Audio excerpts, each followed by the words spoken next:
Karen told me to leave the station. I'm there for her background check.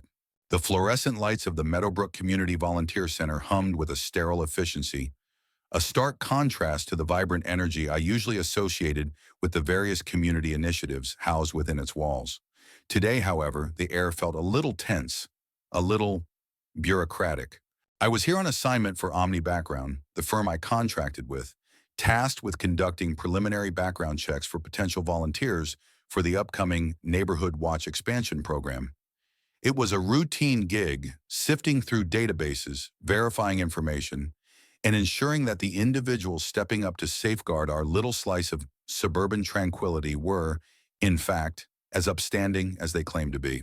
Meadowbrook, for all its picturesque charm and meticulously maintained flower beds, had its share of, let's call them, enthusiastic residents. The kind of folks who took neighborhood rules with the fervor of religious zealots and whose commitment to order often bordered on the obsessive. And at the very apex of this pyramid of proactive policing stood Karen Mitchell. Ah, Karen. Her name echoed through the online community forums and neighborhood social media groups like a particularly persistent mosquito buzz. Tales of her unwavering dedication to the Meadowbrook Estates Homeowners Association bylaws were legendary. From meticulously documenting the precise shade of acceptable mailbox colors to issuing photographic evidence of improperly stored recycling bins, Karen was the self-appointed guardian of suburban sanctity. Her interactions with anyone she perceived as narushayishi spokojstvi, disturbing the peace, were often memorable, characterized by an unwavering sense of entitlement and a distinct lack of self-awareness. My own life generally steered clear of the HOA dramas. As a background check specialist, my focus was on facts and verifiable information, not the minutiae of lawn care regulations or the acceptable height of decorative garden gnomes. I preferred to observe the social dynamics of Meadowbrook from a slight distance, a quiet analyst of human behavior. The volunteer center was moderately busy. A few elderly gentlemen were chatting amiably near the sign-up sheets. A group of teenagers were animatedly discussing fundraising ideas, and a harried-looking staff member was trying to direct everyone. I had checked in with Brenda, the program coordinator, and was setting up my laptop at a designated table in a quieter corner of the main hall. Brenda had mentioned that one of the applicants I needed to see today was a particularly organized individual named Karen Mitchell, a name that immediately triggered a mental red flag based on my peripheral awareness of local online chatter. I was in the process of logging into the secure Omni background server when I felt a presence looming over me. I glanced up to see a woman standing there, her arms crossed, her expression a perfect storm of impatience and disapproval. Her impeccably styled blonde hair gleamed under the fluorescent lights, and her designer handbag was clutched tightly in her hand. Oversized sunglasses, even indoors, completed the ensemble. It was, unmistakably, Karen Mitchell. "Excuse me," she declared, her voice carrying across the relatively quiet corner. "Are you even supposed to be here? This table is for applicants, and you've been hogging it with all your equipment." She gestured dismissively at my laptop, cables, and the small stack of files Brenda had given me. I paused my login, a flicker of mild annoyance interrupting my concentration. "Good morning, ma'am. I am here to conduct background checks for the Neighborhood Watch program." I offered a polite but professional smile, hoping to diffuse the situation quickly. Karen's eyes narrowed slightly behind her sunglasses as she took me in. My casual attire, jeans and a comfortable sweater, probably didn't scream official personnel in her rule-oriented world. "Background checks? Now? We haven't been told anything about background checks happening in the main hall. This is highly inconvenient. Some of us have appointments." "I understand, ma'am," I replied calmly. "I'm trying to be as unobtrusive as possible. I should only be a few more minutes setting up." Karen huffed, her gaze sweeping disdainfully over my laptop. "Well, you're certainly not being unobtrusive. You're taking up valuable space, and frankly, you look like you don't even work here. Are you even authorized to be doing this?" The entitlement was palpable. The assumption that I was some sort of interloper, simply because I didn't fit her preconceived notion of official personnel, was classic Karen. "Yes, ma'am, I am authorized," I stated, my tone remaining polite but with an underlying firmness. "I'm contracted by Omni Background, working in conjunction with the Volunteer Center. I subtly gestured towards the Omni background logo on my laptop screen. Karen leaned in, peering suspiciously at my screen. Omni background? Never heard of them. Look, I have a very important interview for the Neighborhood Watch Coordinator position in 15 minutes, and I need a quiet space to review my notes. You're disrupting the entire atmosphere. I think you need to find somewhere else to set up. Perhaps in the back? She gestured vaguely towards a closed door. The audacity of the request, demanding that I, the authorized background check specialist, relocate so she could have a quiet space before her volunteer interview, was almost comical. The irony of her potentially failing her own background check due to her abrasive behavior hadn't even begun to dawn on her. "Ma'am," I said, taking a deep breath, "I understand you have an interview. I assure you, I will be as quiet as possible. I need to remain here to conduct these checks efficiently. Perhaps you could find a quieter corner yourself while you wait?" Karen's face tightened, her lips pursing into a familiar expression of disapproval. Honestly, the lack of organization at this center is appalling, and the kind of individuals they allow to just set up shop wherever they please. I have half a mind to report this to Brenda. The threat to report me to the very person who had assigned me this space was the cherry on top of the Karen sundae. I suppressed a sigh, the absurdity of the situation almost making me smile. "Ma'am," I said, meeting her gaze directly, "my name is Alex. I am here to do a job that is essential for the Neighborhood Watch program, and one of the individuals I am scheduled to conduct a background check on today is you, Karen Mitchell." The effect was immediate and almost cartoonish. Karen's mouth dropped open slightly, her eyes widening behind her oversized sunglasses. The color drained from her face, replaced by a look of utter shock and dawning disbelief. The individual who didn't look like they belonged was actually there for her background check. The stage was set for a rather interesting interview. The stunned silence that followed my revelation hung in the air, thick with Karen's dawning realization. Her face, moments before a mask of indignant outrage, now cycled through a series of bewildered expressions. The confident posture she had adopted just moments ago seemed to waver, replaced by a subtle unease.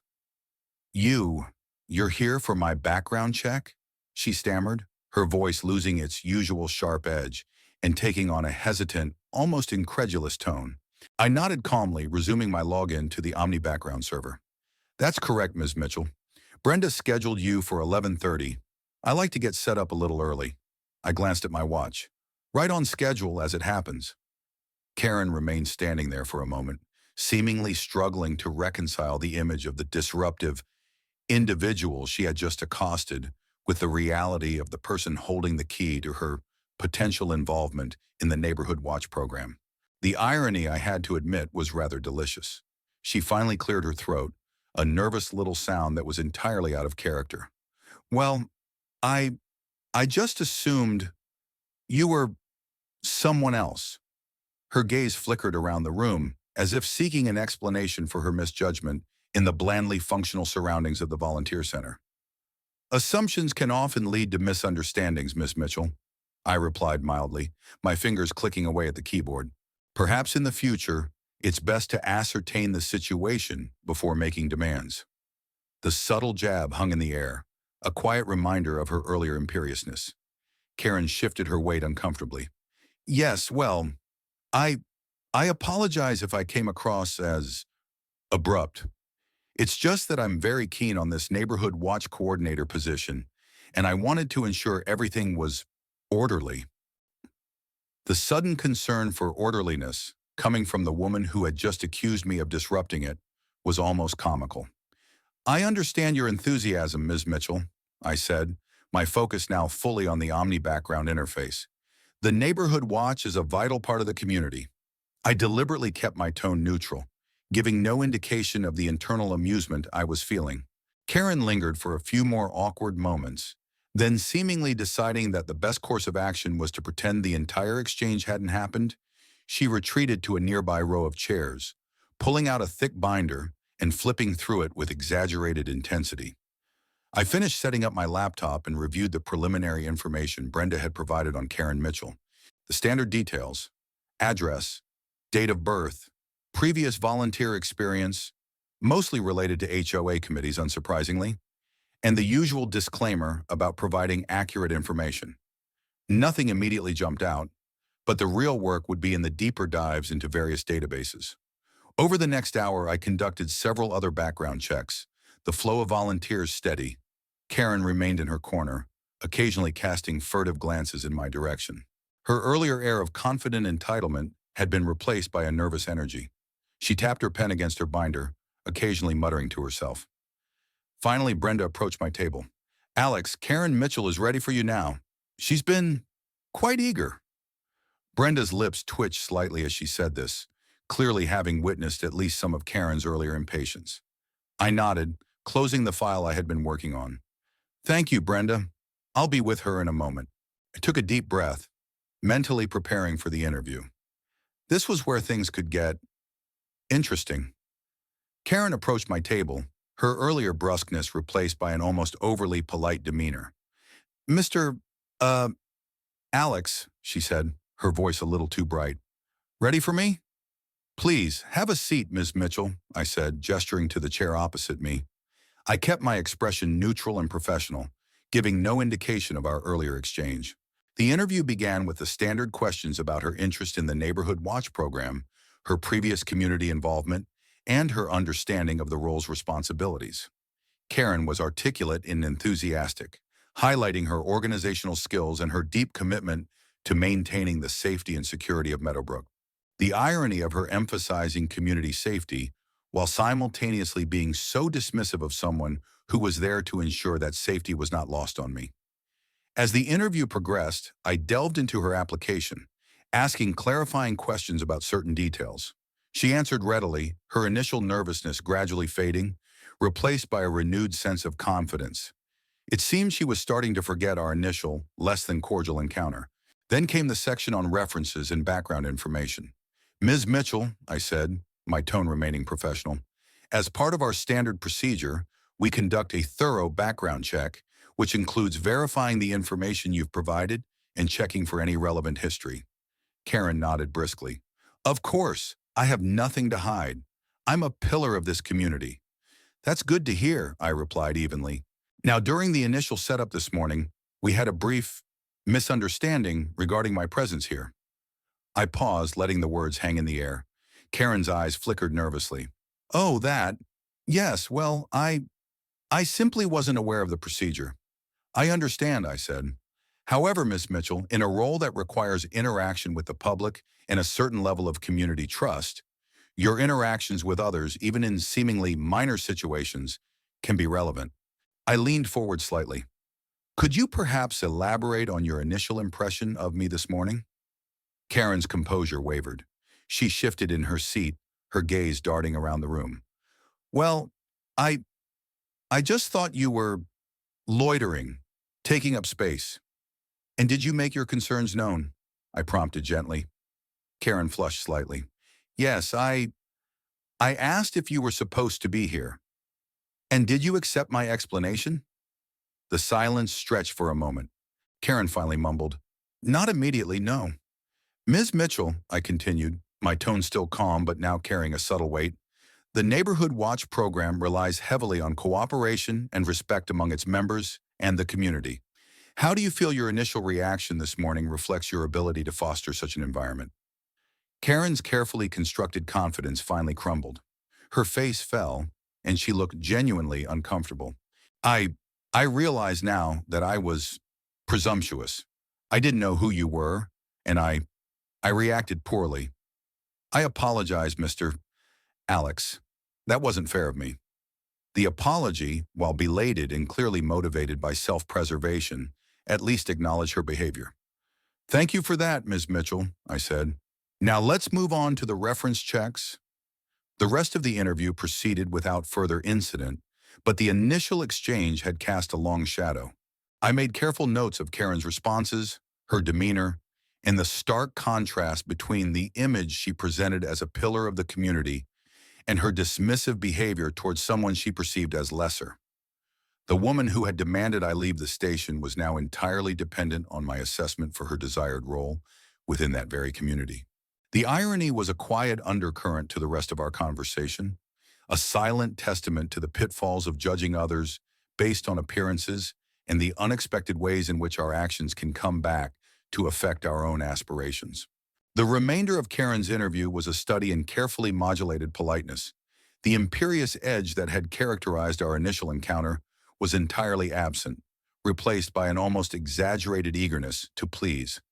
She answered my questions with meticulous detail, emphasizing her commitment to community service and her unwavering respect for rules and regulations, a stark contrast to her own behavior just an hour prior.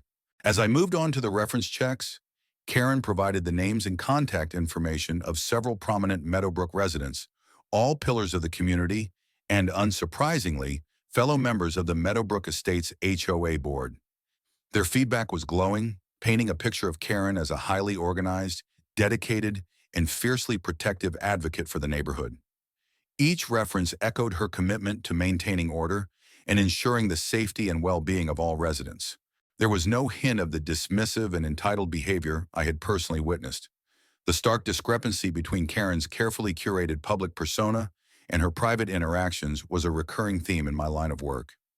People often presented the best version of themselves to those they perceived as holding influence, while revealing a less polished side to those they deemed insignificant. Karen, it seemed, was a prime example of this phenomenon. After the interview, I thanked Karen for her time and assured her that she would be notified of the outcome of her background check.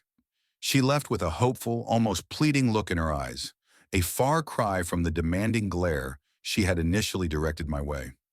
Over the next few days, I delved deeper into Karen's background. The standard database checks revealed no criminal history or significant red flags.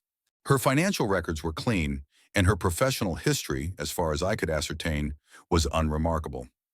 On paper, Karen Mitchell appeared to be exactly the upstanding citizen her references described. However, my own personal interaction with her lingered in my mind. The casual entitlement, the immediate dismissal of someone she perceived as beneath her, these were not traits that fostered community trust or cooperation, especially in a role that required interaction with a diverse range of individuals. As I compiled my report, I found myself weighing the objective data against my subjective experience. The guidelines for the background check emphasized integrity, trustworthiness, and the ability to work effectively with others. While Karen's formal record was clean, her behavior towards me raised serious questions about her interpersonal skills and her respect for individuals she didn't deem to be of a certain status. Brenda, the volunteer center coordinator, checked in with me regularly, her enthusiasm for Karen's application evident. "Karen is just perfect for this role, Alex," she'd say. "So organized, so dedicated. She'll whip our neighborhood watch into shape." Brenda, it seemed, had only experienced Karen's polished public persona. The final stage of the background check involved a more in-depth review of local records and online activity. It was during this stage that I stumbled upon a rather illuminating thread in a local online forum dedicated to Meadowbrook residents. The thread was titled HOA Issues in Karen Mitchell, and it contained a litany of complaints and anecdotes detailing Karen's often overbearing and entitled behavior within the community. Residents recounted stories of her relentless enforcement of minor bylaws, her condescending interactions with neighbors who didn't adhere to her standards, and her tendency to escalate minor disagreements into major conflicts. The picture that emerged was strikingly similar to my own brief but telling encounter with her at the volunteer center. One particularly detailed post described an incident at a recent community picnic where Karen had berated a teenage volunteer for setting up tables in a way she deemed inefficient. Another recounted a lengthy and public argument she had with an elderly resident over the placement of a bird feeder in their own yard. The overwhelming sentiment in the thread was one of frustration and resentment towards Karen's self-appointed role as the community's enforcer-in-chief. The information in the forum, while anecdotal, provided a crucial context for my own experience.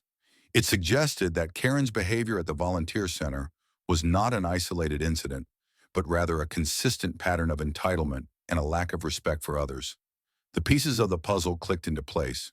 Karen's eagerness for the neighborhood watch coordinator role wasn't necessarily driven by a genuine desire to serve the community, but perhaps by a desire for an official platform to exert her control and enforce her vision of order. The climax of this rather unusual background check process arrived when Brenda scheduled a final meeting with me to discuss my findings before a decision was made on Karen's application. Karen was also present, her earlier nervousness replaced by an air of confident expectation. "So, Alex," Brenda began, her tone upbeat, "everything looks good with Karen's background check, right? Her references were impeccable." I took a deep breath, my gaze shifting between Brenda's optimistic face and Karen's expectant one. "Ms. Mitchell's formal record is clean, and her references speak highly of her dedication." Karen beamed, a smug look creeping onto her face. "I told you, I'm the perfect candidate. However," I continued, my voice calm but firm, "my own interaction with Ms. Mitchell at the beginning of this process, as well as some of the information I uncovered during the broader community review, raises some concerns." Karen's smile faltered. Brenda looked surprised. "Concerns? What kind of concerns?" I recounted my initial encounter with Karen, detailing her dismissive behavior and her demand that I leave the area where I was setting up to conduct these very background checks. I also alluded to the recurring themes in the online forum regarding her interactions with other members of the community. As I spoke, Karen's face went from confident expectation to a mask of disbelief and dawning horror. The color drained from her cheeks and her eyes widened in alarm. The unofficial personnel she had so rudely accosted was now presenting information that could jeopardize her coveted position. That, that was just a misunderstanding," Karen stammered, her voice losing its usual authoritative tone. "I didn't realize who you were. It was a stressful morning." "Ms. Mitchell," I replied evenly, "in a role that requires you to represent the neighborhood watch and interact with all members of our community, including volunteers and residents from diverse backgrounds, your initial reaction to me suggests a potential lack of respect and an inclination to make hasty judgments based on appearances. The feedback from other community members reinforces this concern." Brenda looked from me to Karen, her initial enthusiasm replaced by a thoughtful frown. "Karen, I wasn't aware of this." Karen's carefully constructed composure finally shattered. "This is unfair," she exclaimed, her voice rising in pitch. "That was one isolated incident, and those online comments are just disgruntled neighbors with personal vendettas." "Ms. Mitchell," I said, my tone unwavering, "the purpose of this background check is not just to identify criminal history, but also to assess an applicant's suitability for a position of trust and responsibility within the community. Based on my direct interaction with you and the concerns raised by other residents, I have serious reservations about recommending your appointment as Neighborhood Watch Coordinator." The air in the small meeting room crackled with tension. Brenda looked conflicted, and Karen's face was a study in shock, disbelief, and a dawning, furious resentment. The woman who had demanded I leave the station was now facing the very real possibility of being rejected for a position she desperately wanted, all because of her own arrogance and her inability to treat everyone with basic respect. The climax had arrived, the HOA Karen finally confronted with the consequences of her entitled behavior. The tension in the small meeting room hung heavy, the weight of my assessment settling upon Brenda's conflicted expression and Karen's simmering fury. Karen's attempts to downplay her behavior and discredit the online feedback fell on increasingly deaf ears. Brenda, a fair-minded woman, was clearly troubled by the discrepancy between Karen's polished application and the concerns I had raised. "Karen," Brenda said slowly, her initial enthusiasm completely gone, "I value Alex's professional opinion, and frankly, your reaction to him when he was simply trying to do his job is concerning. The Neighborhood Watch relies on collaboration and respect. If you're dismissive of individuals you perceive as being in a less official role, I worry about how you'll interact with the diverse range of volunteers and residents." Karen's face flushed crimson. "But that was a misunderstanding, and those online people are just jealous." "Ms. Mitchell," I interjected calmly, "while isolated incidents can occur, the consistency of the feedback regarding your interactions within the community suggests a pattern of behavior. My role here is to provide an objective assessment of your suitability for this position, and based on the information I have gathered, I cannot, in good conscience, recommend your approval." The finality of my statement seemed to deflate Karen. Her shoulders slumped, and the indignant fire in her eyes flickered, replaced by a look of bitter resentment. "So that's it? Because of one disagreement, and some anonymous online gossip, I'm being disqualified? It's not just one disagreement, Ms. Mitchell, I replied, my tone firm but not accusatory. It's the manner in which you conducted yourself, the assumptions you made, and the lack of respect you displayed. The online feedback corroborates a pattern of similar behavior within the community you aspire to serve. Brenda sighed, her decision clearly made. Karen, I appreciate your interest in the Neighborhood Watch, but based on Alex's report and my own concerns, I don't think you're the right fit for the coordinator role at this time. The blow landed heavily. Karen's face contorted in a mixture of shock and outrage. This is unbelievable.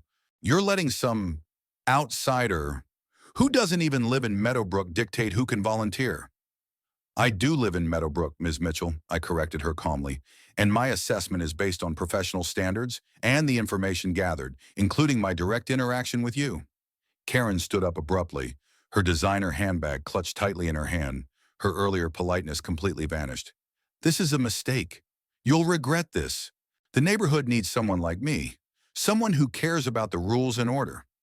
The neighborhood needs someone who can lead with respect and foster cooperation, Ms. Mitchell, Brenda replied evenly.